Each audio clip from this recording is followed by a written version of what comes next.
see everybody. You bet. I will. But in the beginning, since you don't have that many people, Okay, just a second, please. I'm gonna do something. If you don't mind. and the sign. Share this one. What email نظام. افتح سمسم. هو بيني وبينك I'm not It's one. my friend. Great. عليكم السلام. السلام عليكم ورحمة الله تعالى وبركاته. الحمد لله والصلاة والسلام على عبد الله تعالى ورسوله سيدنا ونبينا محمد صلى الله عليه وعلى آله وصحبه وسلم تسليما كثيرا يا رب العالمين. At the beginning we're gonna present each other, subhanAllah, for present ourselves to each other. And firstly, my name is Ahmed Abu Sayyid. That's my name. Okay, I'm gonna write my name here, and you're gonna share your name. I'm sorry? Awab. Allah, اسمك جميل جدا يا Awab. What about you? Mustafa. And Adam. Okay. Hassan? Yusuf. Great. What about you? Amir? Great. Yasin. Yusuf. Okay. Hassan. Jibreel. MashaAllah. What's your name? Sandy. Okay, and Ismail. Okay. How old are you?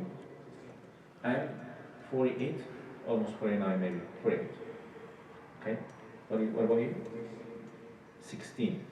Mustafa? 15. Adam? 12. Yusuf? Amir? 14. And Yasin? Okay. And Yusuf? 9. Hassan? 10. Jibreel? 9. And Sandy? 7. Great. And Ismail? 24. Okay. What I try to do, how many generations we have so far? How many generations we have? If we're going to ask Sheikh Dr. Ramadan, how old are you, Sheikhna? 50? 51. Okay. Sheikh Ramadan. 51. Okay. Starting with 51 up to 7. How many generations you seeing? 2, 3, almost. Sheikhna, how old are you? كم عمر حضرتك؟ 51. Yes. Okay. Is your son? Yeah. Okay, عشان كده. ما شاء الله سبحانه وتعالى. اللهم لك الحمد والشكر. We have 3 generations almost like that, right? Okay. Our topic tonight about 2 generations in the same time. Can we imagine we have 3 generations in the same time? Okay. I'm going to tell you a story. The Prophet Muhammad told us that story. He said, while 3 people, they were walking together, they completed their journey up to the night. Once the night came, they had to have like a shelter or some place to stay up to the end of the night to continue their journey. They found a cave. When they entered the cave, subhanallah, a big rock rolled up to the door or entrance of the cave and closed it really tightly. One of them said, let us push it, maybe we can do that. They couldn't. If you are in that situation, what are you going to do?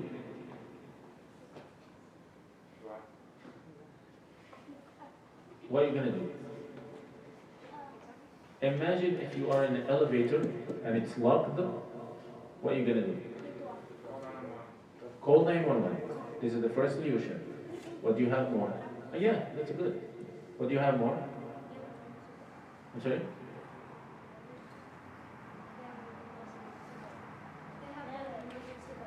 Emergency burn? You're gonna put that? Okay. We have two solutions so far. What is the third one? Look for another exit. Okay. What do you have more? Okay. The first solution, Awab gave, just call 911. They didn't have a phone at that time. Look at another exit. Absolutely, they tried to do that, but they didn't find any other exit. Emergency button, they are in the cave. Okay, I answered you now. Like, one of them said, "What did you say?" They started making dua. One of them told them, "I know you will never get out of this place until you make or invoke Allah subhanahu wa ta'ala with the sincere dua, with something you really did it sincerely." The first one said, "Ya Rabb al-Alameen, I had children and I had a parents. Usually I used to feed my parents before my children. One time I came with the food, I found my parents sleeping. I couldn't wake them up and I couldn't feed my children before them. Because of that, I stand up until the dawn. You know, at the end of the night, you're going to find the dawn, like a fajr. Got it? Once they woke up, I gave them the food, and then I gave my children the food. If I did that for the sake of Allah, Ya Rabb al-Alameen, give us a chance to go out." And Allah subhanahu wa ta'ala ordered the rock. It's moved a little bit, but they couldn't go out. The second one, he said, "Ya Rabb al-Alameen, I had something was bad, but it became a good for me. I had my desire to my cousin. I asked her to practice love with me, to do something wrong, but she used to refuse until she was like need money, and she came to me asking me money, and I told her, okay, I can give you whatever I have, but the only condition to give me a chance to do that." She said, yes. Once I was really close to her, she said, "Ittaqillah, fear Allah subhanahu wa ta'ala, and don't do that with the wrong way." I left her, no touch, just because of you. If you accepted that from me, give us a chance to go out. And the rock moved a little bit, but they couldn't go out. The third one, he said, "Ya Rabb al-Alameen, I had one time my employees, one of them left without taking his wage. Okay? Ya Rabb, I didn't destroy it, I didn't ignore him, but I invested his wage." Imagine what is the amount of wage of 1 day work? $50, 100, 500. He invested that until it became, subhanallah, a big amount of numbers of camels and you know, like change, and it was a huge number of money. You can say a treasure. He came to me and he said, "Give me my money." I told him, "All of that is your money." He said, "Don't make fun of me. I need my wage." He said, "All of that yours." And he took everything with him. Ya Rabb al-Alameen, if I did that for the sake of you, Ya Rabb al-Alameen, give us a chance to go out. And the rock moved and they could go out of the cave. When we analyze, and Sheikh is going to help me with that, what do you think about the ages in this hadith? One of them has a parents and had a children. What do you think? 30s? Around 30s, probably. And one of them is still playing around and wants to practice love with her cousin, with his cousin. And you know, what do you think about that? 20s? Something like that? Okay, we have a 20s close to 30, and we have 30s close to 40. And the third one, he is the expert man. He could invest a large amount of money to make it a huge number in a short time. What do you think about the experience? What is the age for the experience? Like 60s? How many generations we have in this hadith? Like 3 generations. I thought, subhanAllah, it was the first time thinking about the hadith with this way. Why the Prophet Muhammad gave us that 3 examples of the mistakes and the one solution? And how many ages we have so far? We have 3. We have 3 generations. If we couldn't work together, we will never go out of the cave. You know what I'm meaning right now? It's like a kind of metaphor. If we cannot work together, we will never go out of the cave. How many one over here wants to be like an Islamic leader? Or at least spread the word of Allah subhanahu wa ta'ala? Do you like to do that? 2. Okay. 4. And 4.5. Okay. We have 4 right there. What do you want to do for Islam? I'm not really like sure, but I don't know, maybe like I think I'll be like something else. Like I'm not gonna be like there even ago, but maybe tell like my colleagues about it. I'm sorry for interrupting you. What do you mean about da'i? How are you seeing the da'i? Give me definition. Give me expression. Like I think like maybe like for like the people who do it like full time, like you know they go around in public and they're talking to people for like the majority of the day. I think like probably like I would probably talk to like maybe my friends about it, but it's not like something I would do like every majority of the time, you know. Just like something like I'll try to talk to them about like the beauties of Islam and like the of the Quran and the characters and the character of the Prophet and the Sahaba, but not really like doing it like as a major thing, you know, just like on the side kind of, or you know, for people who are thinking that they you know they're looking for religion and they just don't know, maybe like try to convince like close friends. Okay, Jazakumullah khair. What do you want to do for Islam then?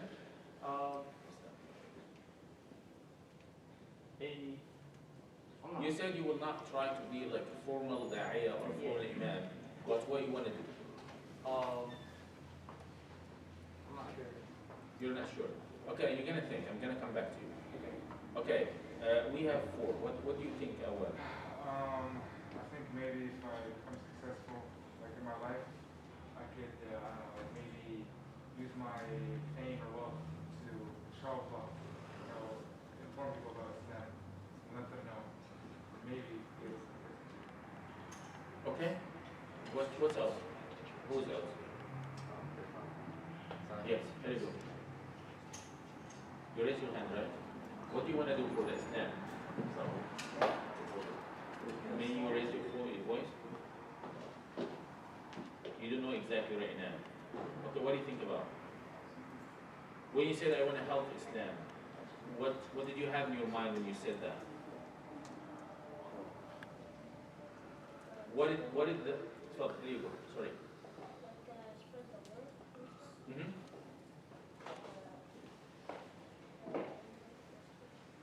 Okay, spread the word of Islam. When you said that, what do you have in your mind? What did you imagine? How are you gonna do, what are you gonna do to do that?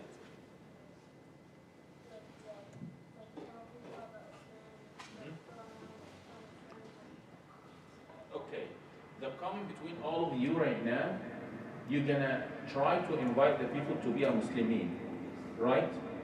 Okay. What is the first step to do that? The first if you want to be a teacher, math teacher, can we do that without enough knowledge about the mathematics before standing in front of the people to teach them math? Okay, the foundation over here, the ilm. You're willing to learn about Islam or not? Okay, we didn't ask Ismail what he wants to do and if he can. What do you consider about Ismail? He's second generation, third generation. We talked about 3 generations we have right now, right? Okay, Ismail is second or third? Second one? Okay, me and your dad first, and Ismail second. How old are you? 49? Okay, alhamdulillah. خليك جنبنا. اركن صف تاني. Okay. Second generation. Assalamu alaikum. So, obviously, Sheikh Ahmed's bringing a beautiful hadith about the Prophet ﷺ in terms of talking about these different generations, trying to open the cave together. I wanted to approach the topic from a different angle and wanted to relate it to my own experience here growing up in this country and some of my realizations and some suggestions I have for the younger brothers and even for the parents who are sitting here. So for a lot of us, who here goes to public school? Okay. So you guys start your morning 8 o'clock in the morning, right? Earlier, 6, 7? Michigan. He's giving me hard time to make it to Round it up, I asked you earlier. We finish what, 3 o'clock, 2:30? Okay. Does anybody?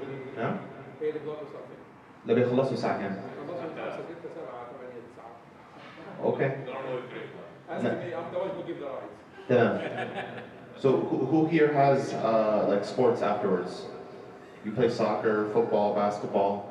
Hey, raise your hands, yeah, so far. And then we come here, who here comes for Jama'at? Comes to the masjid for Jama'at? Who can make it for Jama'at? Okay, so some of the younger brothers. They have it in the school. They have it in the school. They have like a place, the school gives them a place. They do the Jum'ah prayer, another prayer, and they have one of them, they rotate. Everyone does the khutbah 1 week and they do the Jum'ah. The students. So they have a Muslim club. Okay. So 3 words, right? Three words that I find very important for us to address the question for this halaqah is like bridging the generational gap. 3 words: commitment, community, and communication.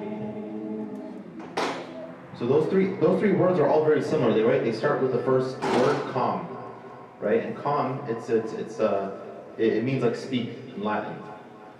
So we have to think about us living here in this country. We have a lot of commitments, we have a lot of community, and we have a lot of communication that happens outside of our masjid. So one of our goals that we have to address is how can we build community, communication, and commitments within our Muslim community. So for our American friends, our non-Muslim friends who don't have this 2 responsibilities, go to public schools and come to the masjid, they might not necessarily have the same challenge. So this challenge is very unique to us as a Muslim community, as a Muslim minority community, and we have to start building those commitments, that community, and that communication. So this is a start. Obviously, this is one way that we can start this conversation, is we have people here who are ulama, we have scholars, and we have shabab, and we have parents, we're all coming together to say, how can we talk about this, and how can we bridge the generational divide? So I want to give, suggestions on how we do that. I think it's important for us to recognize those challenges and we customize it to our community. So we have the Sheikh here to discuss, okay, how can we as families, as individuals with different backgrounds and cultures and all that, come together and address this challenge together. So maybe that's something we can try to do today. How can we have more commitments? Maybe enroll for Quran programs, enroll for the youth program. How can we spend the weekend with a Muslim friend, right? Those are commitments. You say, Assalamu alaikum habibi, what are you doing over the weekend? Oh, nothing, maybe just a basketball game. How about you come over to my house and we spend the night, right? Have fun. How can we come and have better communication with our parents? What can we do to put it in our schedule? The same way that we put into our schedule I'm going to practice basketball. I'm going to study for my math exam. I'm going to, right? This is how we operate as Americans. We're very schedule oriented, you know? So that's all I have for me. I think, you know, these are places for us to start. And inshallah, maybe we can hear some ideas from the young brothers here in terms of what are ways that we can be better parents, be better kids, be better Muslimin, and how can we all come together and be supportive of one another as we continue to progress in our spiritual and Muslim journey to become better and better every single day. Okay, before getting the suggestions, I just want to mention about a few stories in the Quran. The first one, the story between Ibrahim alayhi salam and Ismail alayhi salam. We're talking about the two generations, and they have a big gap between each other, by the way. Imagine Ibrahim alayhi salam, he started to give like children when he was like 80. Imagine his child, one, and he is 81. 80 years between both of them. And what is the relationship, what kind of relationship they have, by the way? When we read the story in the Quran, when Allah subhanahu wa ta'ala said, وَإِذْ يَرْفَعُ إِبْرَاهِيمُ الْقَوَاعِدَ مِنَ الْبَيْتِ وَإِسْمَعِيلُ, Ibrahim alayhi salam was built the house of Allah subhanahu wa ta'ala in Mecca, and Ismail with him. Imagine the relationship between the man and the father and the son is strong enough to have that situation. Son and dad working together, it means they have the same vision, the same mission, the same goals, the same everything, the same aim, everything they have it together. They have their dialogue, they talk to each other every single second, we can say that. We're gonna move to Luqman alayhi salam, when Allah subhanahu wa ta'ala gave us like example, وَإِذْ قَالَ لُقْمَانُ لِابْنِهِ وَهُوَ يَعِظُهُ. In Arabic language, يَعِظُهُ, it means talk a lot to somebody, to inspire him, to give him like a positive power, and so and so. What Luqman alayhi salam did with his son, he gave him, you know, a spiritual advices. Hello, still for me? Okay, a spiritual advice, and he tried to make him like thinking out of the box. When he showed him the power of Allah subhanahu wa ta'ala in the sky, like the heavens and the land and everything, إن تكن مثقال حبة من خردل فتكن في صخرة أو في السماوات أو في الأرض. هذه العملية التربوية دي سبحان الله يجعله يفكر خارج الإطار العادي. Let us move to Yusuf على نبينا عليه الصلاة والسلام and Yaqub. How it was, the relationship between man and his son, or the relationship between the son and his father. How it was, the relationship. Yusuf alayhi salam, at the early beginning, he came to his father to tell him what he saw in the dream. And Luqman and Yaqub alayhi salam gave his son a great advice, and he supported him 100%. And he gave him a good news about his future. You know, he was a real support for this guy. What is the results behind Ismail and Ibrahim? What is the results behind Yusuf and Yaqub? In the first case, or in the first example, we found a son. Once his dad told him, I am seeing in my dream, I'm killing you, slaughtering you. What did the son said? He said, my dad did what Allah subhanahu wa ta'ala ordered you to do. I think you cannot imagine that if your dad coming to you and saying, you know, I have my dream, imagine I'm killing you. And you're going to say, if Allah subhanahu wa ta'ala ordered you to do that, I am here to obey you and Allah subhanahu wa ta'ala. That level of obedience, we found it in Ismail and Ibrahim alayhi salam. At the end, you're going to find Yusuf alayhi salam. What is the results behind the story of Yusuf and Yaqub? We found, at the end of the day, Bismillah, Yusuf alayhi salam as a great leader of the whole country at that time. He made a strategic plan for 15 years, you know, to give them like a solution about the suffering or the calamity, the musibah they're gonna face. He was the only one giving them a solution because of what? Because of his tarbiyah. From the early beginning, what his dad gave him as a positive power, you know? If you're gonna move to Ibrahim alayhi salam with his son, I want to look at the other side, Ibrahim alayhi salam and his dad. وَإِذْ قَالَ إِبْرَاهِيمُ لِأَبِيهِ, when Ibrahim told his dad, يَا أَبَتِي, his father or his dad or his guardian, whatever the ulama said, he was really tough with him. He said, if you will not follow my direction, I'm going to kick you out. You know, he said that with a tough way. But even that, Ibrahim alayhi salam would insist to be really nice, really nice with his dad. And he said the beautiful words for him. Imagine that. By the way, I just told you that to imagine what kind of relationship we need to have it in our hearts, minds, soul, with the different generation we live with. Okay. Yeah, so I think we have to obviously center community commitments and what was the last one? Communication with what Allah has instructed. And what's the example of the Prophet ﷺ? So we're not going to do commitments and communication how other people do it in this country. So learning from the Prophet ﷺ how he talked to his sons and his daughters, learning how the prophets, they spoke to their parents. You know, I think it's beautiful like in Surah Yusuf, like the relationship that Sayyidina Yusuf has with his father is like advising him. Or no, Sayyidina Yusuf, he's like, Ya Abati, right? He's like saying, oh my father, like, I had this dream. That he's okay, he's very open to tell his father about his dream. Like, it's a beautiful thing that someone can have with their dad. They don't feel mocked or ridiculed about something that they're experiencing. Anything. It's maybe not necessarily a dream, it could be anything. Like I went to public school and I saw, 1, 2, and 3, right? Or the teacher said 1, 2, or 3. Said something bad about Islam, for example. I don't know, anything. Can you have that open dialogue and conversation with your parents? So just really quickly, if I raise a hand, who here has a cell phone? Who here is part of a Discord server?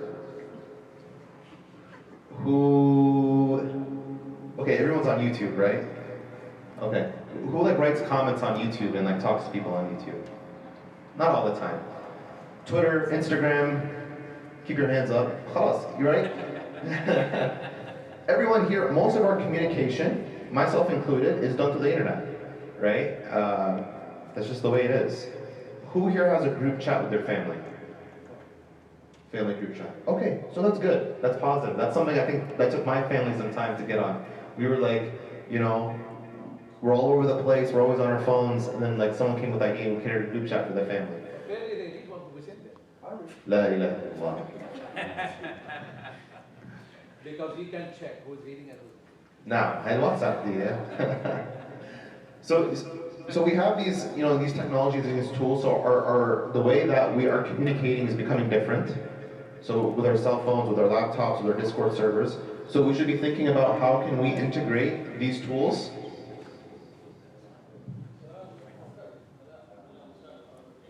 We can think about how can we use these tools and how can we integrate it part of our Muslim community. So is there like a WhatsApp group for the shabab here, for the guys? Do you guys have like a guys group chat? Bismillah. Good, perfect.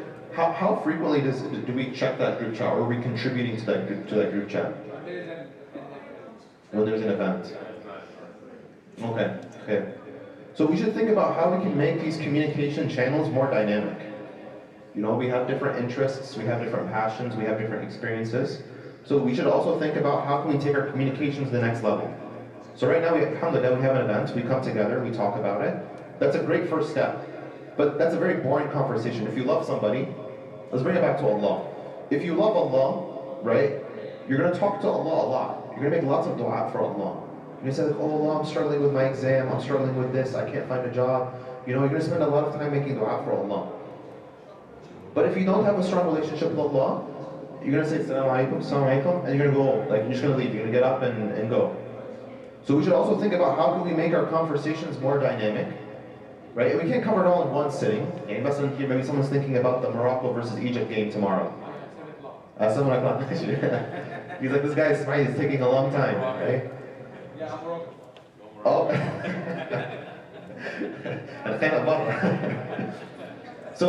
We should think about how can we make our topics of interest, or diverse, right? It doesn't always have to be always about like a hadith or always about the Quran. It's also halal to have conversations about sports. There's nothing haram about sports. There's nothing haram about talking about food, grabbing food with your friends. There's nothing wrong with the latest fashion. So there's so many ways that we can engage and interact with one another. Maybe two shabab here, they want to start a t-shirt business. احنا عندنا في Toledo, in our city in Toledo, like all the guys, every other guy is opening a t-shirt business, right? So start a halal business with one of your friends. Anything. But these are ways that we can build commitments into our community and how we can improve communication. Even with your brothers and your siblings. Say, خلاص, every Friday, أنا وعمر أخويا, we're gonna go and we're gonna watch a movie. Halal movie, right? Anything, right? We're gonna watch a movie. So you've built it into your calendar, and you've built a tradition and a culture to have something always ongoing. Or your mother, for example, she says, al Maghrib, we eat dinner together. I don't care if you're studying, I don't care if you have a soccer game, I don't care if you have anything. Al Waqt al Maghrib, at the time of Maghrib, we come together, we pray, and we have dinner together. These are just practical things that we can kind of when they follow. are sitting at home and they eating together, they are not supposed to be holding their phones and everyone is just busy with his phone. They should be talking, right? Oh, what? No, we shouldn't. But it's an addiction, right? Like, wallahi, I'm sitting here, this, Sheikh is talking and I'm reaching for my phone. I'm sure some of us, wallah, it's just an addiction. Sa'ba awi. We get a thing and we see the message and we have to respond. ومامتك بتكلمك, your mother's talking to you and you're like, سمي واحدة. She's looking at you, she's like, come on, the phone is more important than me and Ummah, So we should also think, okay, how can we fight against this addiction? So what you can maybe do, Allahu A'lam, but this is just an idea, we should all, during dinner, we should all put our phones in the middle. The first person who reaches for their phone, right, we should have like a punishment, right? Or, إغسل مواعين بالضبط, right? The first person to reach for their phone has to do the dishes, right? So we should always find ways to make it fun, These are, it's okay to have these challenges and struggles, but we should think about how can we not make it shameful, right? Sometimes we can shame one another. Be like, oh, you're not giving me enough attention, right? Like a husband to a wife, or brother, two friends, like, or the business happens. Sometimes one person is doing so much hard work for the business, and the other person's like, right? He's doing nothing. Just sitting is not doing as much work, right?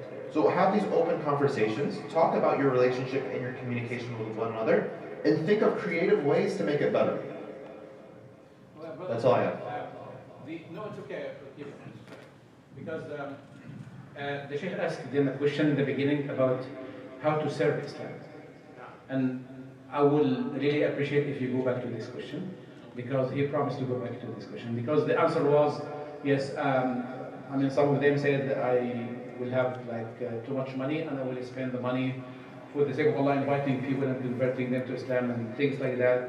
One of them said, okay, I'm going to serve Islam, but I'm not going to be a da'iyah. So if you can shed some light on this subject, that in your field, as a doctor, as an engineer, a technician, whatever profession, whatever career you have, you can be serving Islam more than even the imams and the sheikhs. And this is actually by action and manners, and we see the most populated Muslim countries in the world now, Islam went to them through the merchants and the businessmen, not through the scholars and the other people. And you yourself, as an example, you are a civil engineer, right? Okay, and you were giving the khutbah yesterday in the masjid. So it's not a problem to be an engineer and giving the khutbah and leading the people in the salah. So the problem to be, you don't have to be hafiz of the Quran and to be a sheikh and imam in order to give the khutbah and to lead the people in the salah. You can do both at the same time. You will be a da'iyah and you will be also doing your job. And you can do this both ways.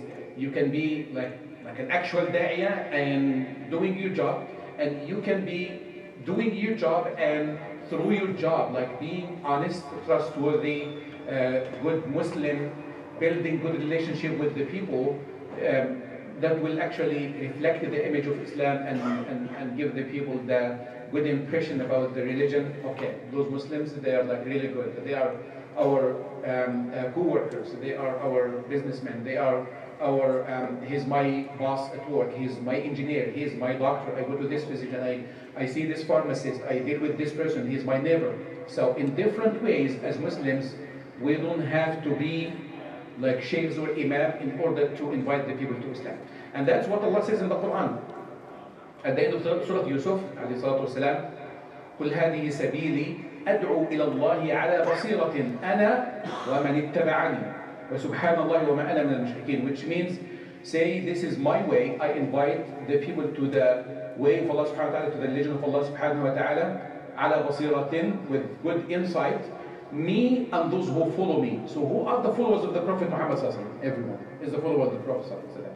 So I just want you to explain this to them, and that's why this is also just because I might not have the chance to get the mic again. So I just want to conclude with this, that every week after this halaqah, I mean, this is your job today. I mean, every Saturday is the brother Abu Hamza's job to select one of them to give a khatira after Isha about the subject that we're talking about. So that's your job now, to choose one of them to give the khatira after the Isha, inshallah ta'ala. So you can give just choose now.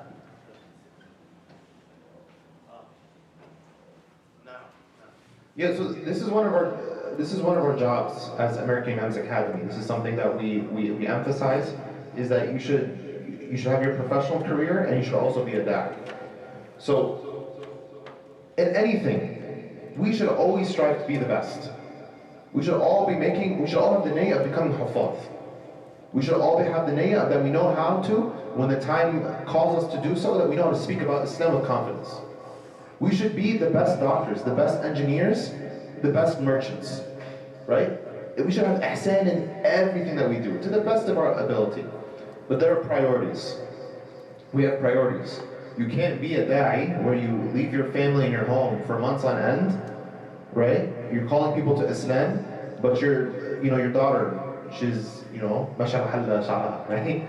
Or your son, right? He has a lot of problems and struggles. So you have to take care of your priorities, you have to take care of yourself. So take care of your education, take care of your deen, take care of the people in your family, right? And then start having commitments to your community, to your masjid. And then we have to go outside, because we have about 400 million people in this country who don't know the true message of Islam. Then we have to go out and we have to start doing some real da'wah outside of this little halqa. So there's priorities that we have to take care of. So you have to take care of your wealth, you have to take care of your professional career, you need to know how to feed yourself, because if you don't, what's the hadith? Al-mu'min al-qawi? Bizabt, right? So we need to come with strength. If we are people who we drive nice cars, we wear nice clothes, and we look respectable in our communities, we can invite a Muslim into our masjid, and the masjid looks nice, right? He's gonna be like, oh wow, it's clean, it's nice, the lights is beautiful, right? So this gives them a sense of trust. Who here would go to a bank and the windows are shattered, right? There's money just laying all over the floor. You wouldn't trust the bank. You would not give your money to this bank. You wouldn't want to lend money from this bank. So the same thing applies to our own life. So take care of yourself. Take care of your deen. If there's something that you don't know about your deen, anything at all, right? You're saying, I'm not sure, Yani. I know there's a God, but I'm not sure about the Prophet ﷺ. There's Muslims nowadays who struggle with this. Ask the question, be firm in your faith before you start giving da'wah to other people. And wallahi, the advice goes on and on and on. See, just sometimes. But I will say this, surround yourself with scholars. We say that the ulama are wath al-anbiya. Scholars are the inheritors of the Prophet ﷺ. The Sahaba, they benefited from the company of the Prophet ﷺ. So the Prophet ﷺ, he fixed a lot of things. He was the murabbi of these people. So find a murabbi, find a shaykh, find someone who, with a good sanad and good knowledge about the Prophet ﷺ, who can teach you about your deen. This is a very, very high priority. And build commitments and build a network of people. So you're going to have your friends, you're going to have your shaykh, you're going to have your sports friends, you're going to have your professional friends. Build a network around yourself so you have a support system, right? So, and also have multiple mashayikh. Like Sheikh Ahmed, I go to him for a lot of things, but I have other mashayikh who help me with other things as well. You know, so you have a support system of people who you can consult and ask questions about. Hopefully that's a And the other side, subhanAllah, as we mentioned, Allah subhanahu wa ta'ala said, لِيَعْلَمَ أَنْ قَدْ أَبْلَغُوا رِسَالَةَ. At the end of the day, at the day of judgment, Allah subhanahu wa ta'ala will ask us, all of us, about something common between all of us. Do you know what is that thing? Hello? Assalamu alaikum. Awad? Still here? Allah subhanahu wa ta'ala will ask all of us about something common between everybody. Do you know what is that one? لِيَعْلَمَ أَنْ قَدْ أَبْلَغُوا رِسَالَاتِ رَبِّهِ. This is at the end of Surah Al-Jinn. Allah subhanahu wa ta'ala will ask every single person if they spread the word of Allah subhanahu wa ta'ala or not. Imagine that. Don't say I'm a doctor, I'm an engineer, I'm a teacher. Don't say I'm just that.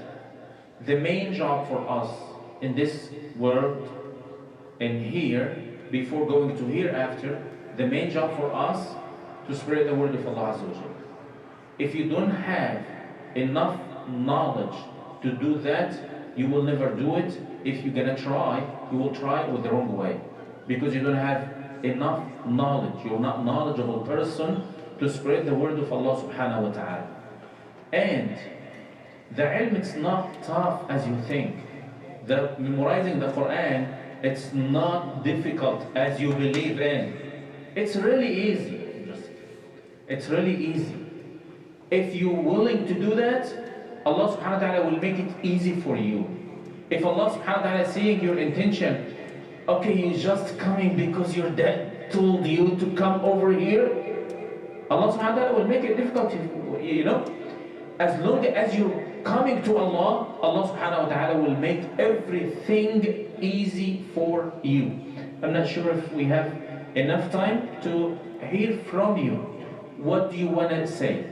If I ask you, who can conclude what we said tonight? Give me a conclusion. Who's willing to give, or at least you're going to give us, what did you get tonight? What's benefit you got tonight?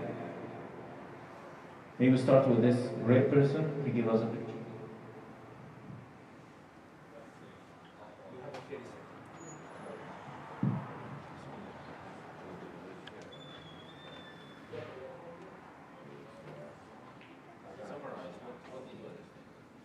I understood like the purpose of why, like why we're here in this world, and like what we're gonna like, what our job is here, and what our job is in the hereafter.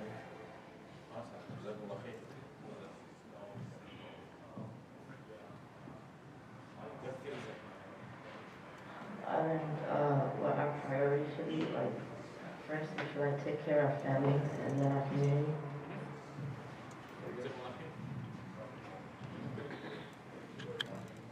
We can use like our status and like our jobs in the future, and also give back to Islam and like teach others.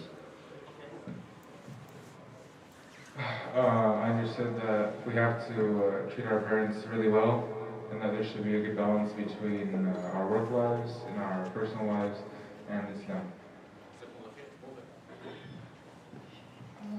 Kind of the same thing like him, like always find time for Islam, make space for Islam.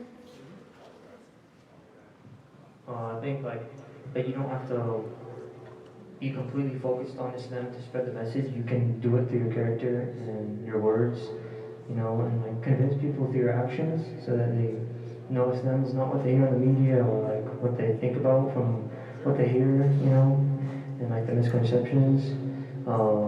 And also that you need to focus also on religion and not just on like the things in this world, because you know the akhirah is longer than the dunya, so yeah.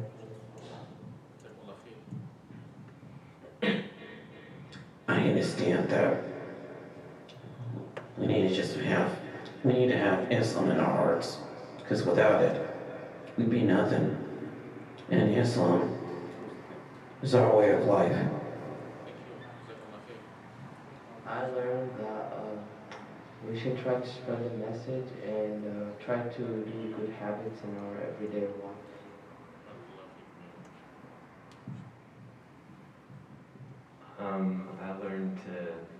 give back to our community and to spread the word of Islam and build healthy relationships with our families and friends, communities.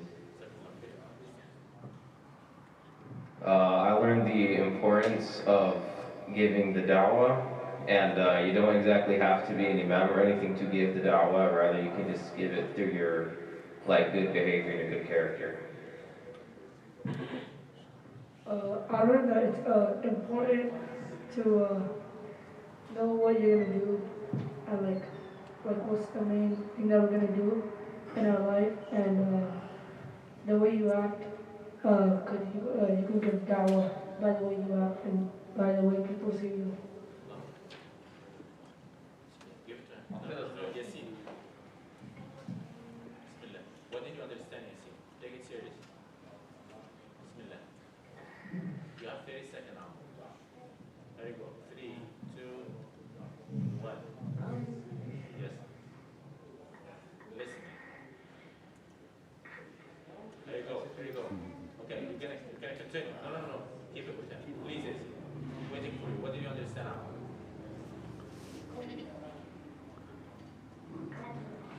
Okay, that's good. No problem. I understand that you have to treat your parents nicely, and it's important to spread the word of Allah.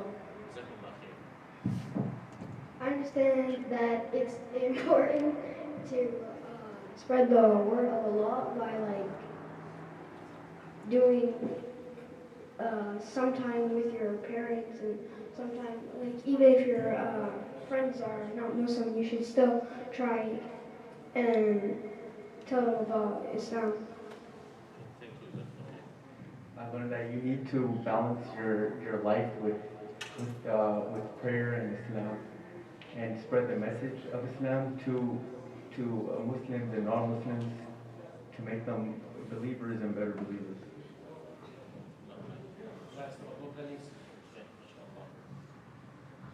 So I've learned that the relationships, first with Allah and your parents, and then that trickles down to your work life and your friendships, inshallah, have connection with barakah. So those relationships help you get closer to Islam. Okay, inshallah. Just the last thing over. Okay, the last thing. Sometimes we're not sure if Allah subhanahu wa ta'ala accepted our salah or not. But for sure, Allah subhanahu wa ta'ala will reward you about the words you gave right now. Every single one of us said something benefit the others. Allah subhanahu wa ta'ala will reward him about that. You believe in that?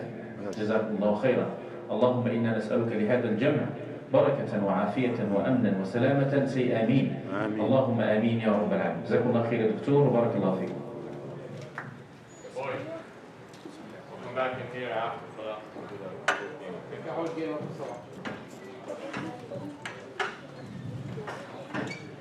Pick up your shirt, you'll lose. Allah